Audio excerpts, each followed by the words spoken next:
Hello guys, welcome to my new blog. र आज चाहिँ म बनाउन टेक्छु चिकन पकोडा हो।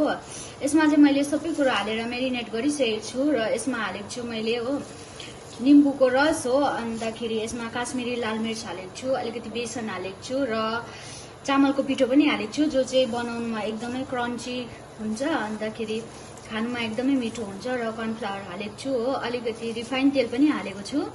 अन्त यो सबै कुरो मेरिनेट भइसक्यो मेरो हो। यसलाई चाहिँ हामीले 10 मिनट जस्तो राख्नुपर्छ।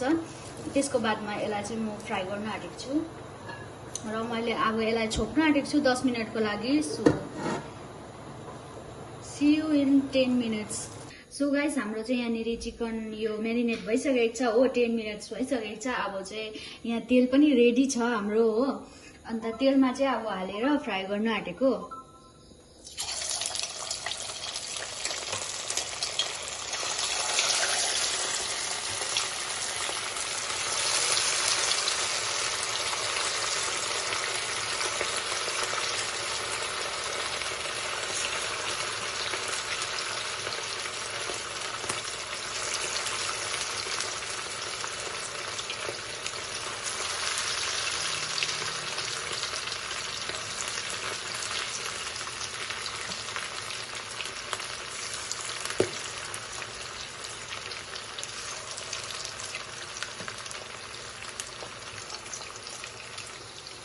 म भन्नु होइन।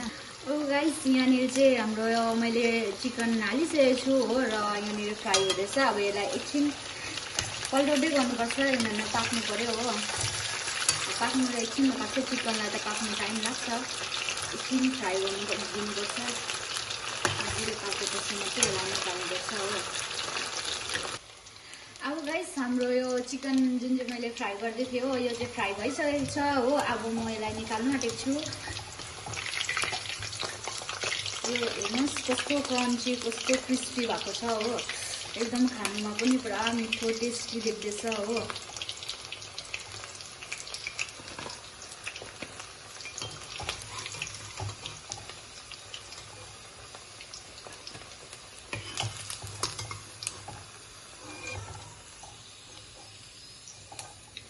सो गाइस, मैले यो चिकन निकालिसकेको छु हो। तपाईँहरू हेर्नुहोस् हो, कस्तो दामी क्रिस्पी क्रन्ची भएको छ हो।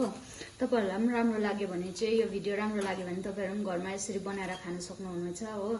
र मेरो भिडियो राम्रो लाग्यो भने चाहिँ लाइक, सेयर, कमेन्ट गरिदिनुहोस् होला। Thank you.